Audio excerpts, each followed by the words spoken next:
Good morning, gentlemen.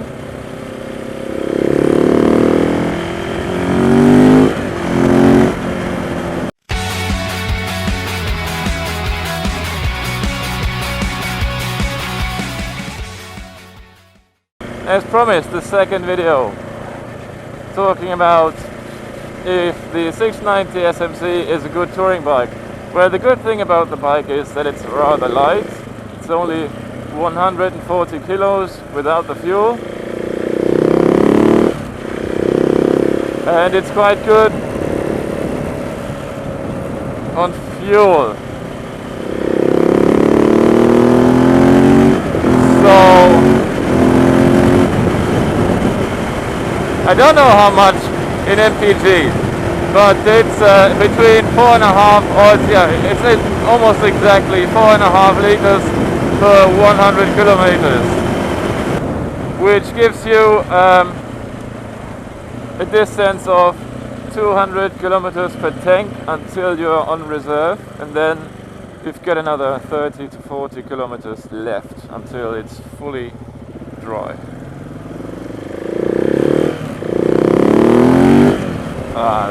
The windshield is making a noise. Shit.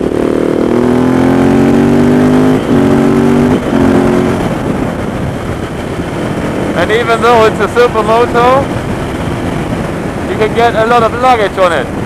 Usually I'm using 2 saddlebags and a big roll put on top of that, and using that stuff I can pack clothes for about 2 weeks and get my tent, my sleeping bag, sleeping mattress. I'll show you a picture here. These saddlebags are from Ortlieb.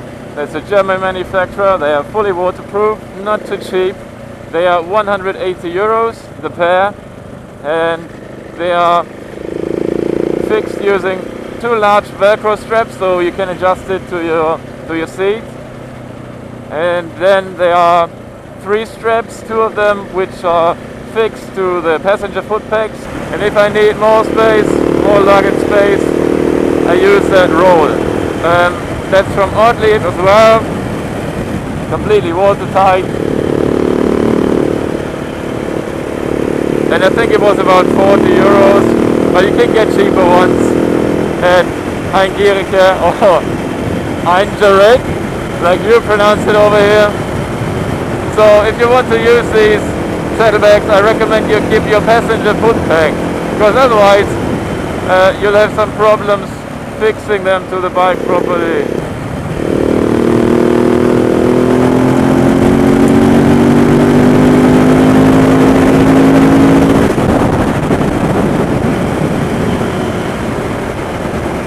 I must say, my friends, on a rush today. We're off to the Wings and Wheels event, festival. Don't know, never been there. Yeah, what else? Since the SMC usually has no protection from wind, no fly screen, I mounted the Power Parts fly screen to the bike, which is a huge benefit because it removes all the wind that usually clashes onto your chest. So I've talked about the positives, but there are of course some negatives. As you can hear, the bike is rather loud. That's because I have fitted the Power Parts Evo 1 airbox lid. That's basically just a wire mesh instead of a plastic funnel that has a really small opening. It's just about that size. So it's restricting the airflow into the engine, and I guess that's because of noise pollution. So if you exchange it with the Power Parts airbox lid, the bike becomes a lot more noisy, but the good thing is it gives you a lot of low rev torque, which the bike usually doesn't have if you're using the stock airbox lid. Another thing I modified on the bike before I even started doing long trips with the saddlebags is I fitted the Power Parts exhaust, which is a different concept than the stock exhaust. The stock exhaust works by the reflection principle, so it gets a lot hotter than this one. You really need this because otherwise the saddlebags would start melting, or you would need some sort of support structure to keep the saddlebag away from the exhaust. This is a very nice piece of road, but unfortunately we got some traffic again. Biggest downside of this bike is the seat. As it's a Supermoto, or you can get it as an enduro bike, the seat is very slim and it's very hard. So if you're not used to these kinds of seats, your bum will hurt after about 40 miles, I'd say.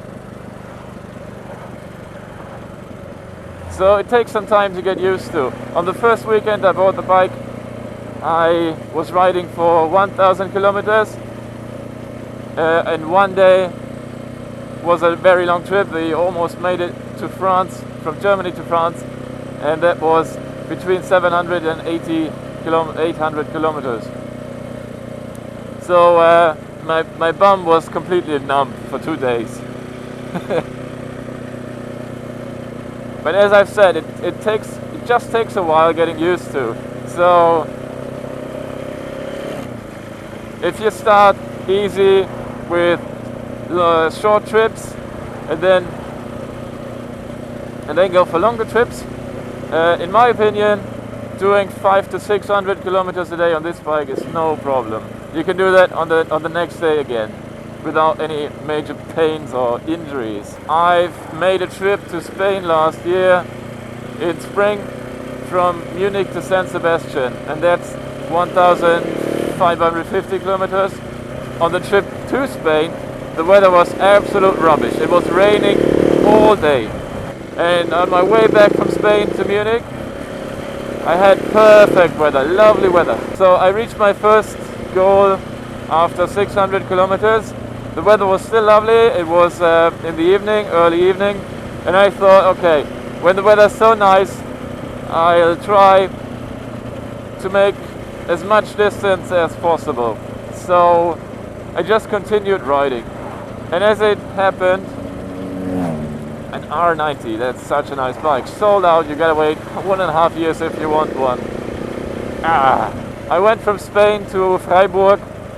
That's across the west border of Germany, just behind the border. That's 1,100 kilometers, so I guess about 700 miles. I don't know the conversion at the moment. And then it was 10:30 in the night, and it started raining again. Originally, I intended to sleep at a camping site, but the problem was that the camping site closed down at 10, so there was rather bad planning from my side. I could have started searching for a hotel, but I was only 450 kilometers from home, so I thought, okay, I'm gonna do this now. I finally made it, and I reached Munich on 3:30 in the morning, after exactly 1,560 kilometers. And I was so happy to be at home. I was so happy, and I was very happy that I in fact made it. So I did these 1,560 kilometers in 19.5 hours. I did not stop for sleeping or taking a rest or eating. I only stopped for refueling the bike, and all I was eating was basically some muesli bars, and I was drinking coffee a lot. So yeah, you can do it. That noise from the windshield is making me mad. It's driving me nuts. Fuck me. I don't know if he has any idea where he's going. Oh, I think we're completely lost. It's not even indicating, it's just oh, that's for left.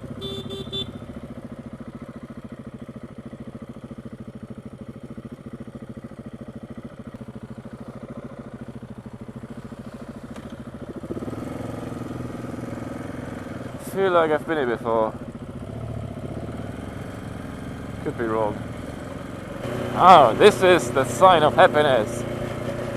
Come on. Yeah, the last thing I wanted to mention is, if you're going on a long trip, what sort of spares and tools should you take with you? To be honest, I've had a lot of tools and spares with me on my past trips, but the only ones I really needed were cable ties, duct tape, WD-40. That's it. I'll catch you guys next time.